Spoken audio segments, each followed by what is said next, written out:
What's cracking? It's your homie Ice Cube. Just wanted to address a few things. You know, everybody been checking out the internet. My man KATT Williams. You know, first of all, I just want to say, you know, we shot that movie over 20 years ago. So, you know, people have different perspectives, and it's been a long time. I also want to say, you know, every comedian that I've worked with, every comedian that I've put in a movie, I only put them in the movie because I thought they was funny. I thought they was perfect for the part. I tried to put them in a position to win. That's what it's all about, you know. I don't, you know, I look at from, you know, Chris Tucker and Bernie Mac and Mike Epps, KATT Williams, you know, Ricky Smiley, Michael Blackson, Cedric, Kevin Hart. You know, all these guys I know are funny as hell. You know, I didn't discover them. You know, they were doing their stand-up or doing their thing, and I knew that they were great and that they could act, and that, you know, if I have an opportunity, I was going to give them an opportunity. You know, to me, that's what it's all about. You know, as far as, you know, specific things, you know, KATT was 100 on a few things. Most of what he was saying, a couple things, you know, I just want to clarify. When we bring in a new, you know, comedian, we do have them try out for different roles. So Ricky did give Money Mike a shot. But when we saw him and, you know, we kind of saw how he moved and how he was, you know, auditioning, we decided that he would be a better, you know, Santa Claus, which was, to me, the perfect casting. When we saw Mike, damn, I call him Money Mike. When we saw KATT, you know, when I saw him, I just knew that he was perfect for Money Mike. And, you know, KATT, you know, said he wrote his role, which, I mean, the role was written, but he enhanced it. This is why KATT was so dope in the movie. You know, Money Mike had a small role, you know, about as big as the Santa Claus role, but when we start filming, he was giving us such magic that we kept expanding his role and giving him more to do because he was on point.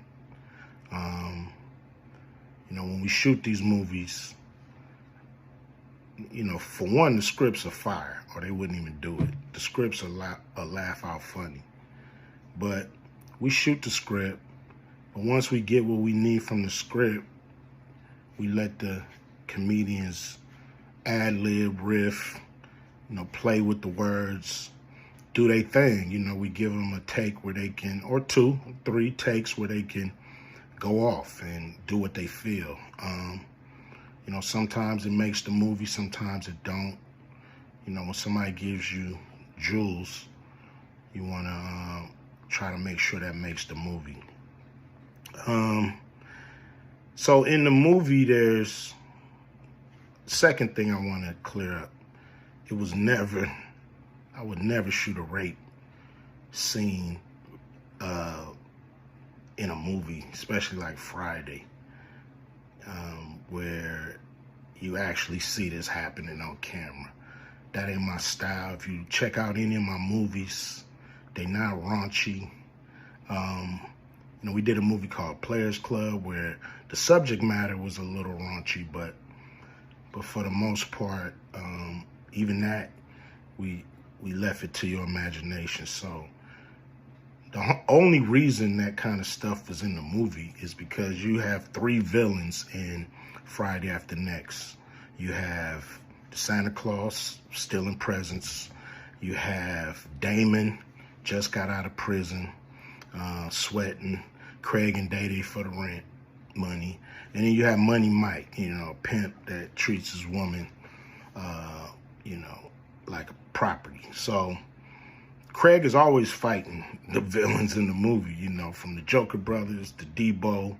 And so we already had Craig fighting Santa Claus. And the only real way to get rid of the other two villains was to have them go against each other. And the plier joke was always in the script, you know, it was never, we would never ever show that, you know, that's not my style if you look at any of my movies.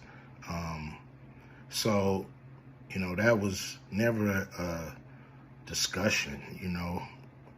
We,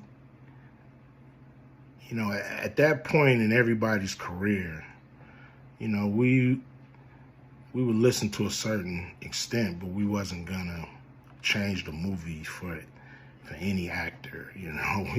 We do what we feel, and if it was a rape scene, it would have been in the movie. It was no reason not to shoot it. But that's not my style. I don't even like that kind of shit in movies, on camera. And so, you know, that was, to me, a little discrepancy there. You know, KATT, he wrote a lot of his part because, you know, like I said, he was giving us jewels, so we were keeping the camera rolling. He was coming off the dome. He was coming prepared every day to steal the show. You know, that was his mission. And, you know, that's what he did, you know, with the movie. And it launched his career, you know. And I'm proud of the movie. I'm proud of all the guys who've, you know, come through, you know, a Q Vision production and went on to do bigger and better things. And look, you know, a lot of people are talking about pay and how much they was paid on these movies that were extremely low budget. You know, most of these guys worked a couple of days, you know. And when you're doing a movie, there's over 100 people working on the movie that need to get paid. Most of them got to get paid every day. And there's pre-production and post-production. Even after you finish with the actors, you got to pay editors and sound people. And my movies are all about quality, so most of the money go up on the screen. I'm not giving you no bullshit. I'm not giving you no low budget, you know, shit you can laugh at because it's so cheap.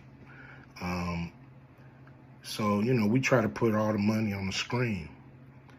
And so any actor that's mad at what they got paid, you know, just look at what you was doing. Look at where your career was at the time. You know, take a look at where it is now. And Friday has something to do with that, I believe. And I put a lot of people in movies, but they ain't never put me in a movie. So you could take that for what it's worth. You know what I'm saying? I've given a lot of these guys opportunities. And I still act, so I'm waiting for a call. I ain't got to produce everything or write everything. I got love for all the comedians that I've worked with. Got, you know, much love for KATT. You know, he spoke up for me a lot. And I just wanted to be clear and clarify some things. And shit, man. I hope y'all have a good 2024. Yeah, yeah.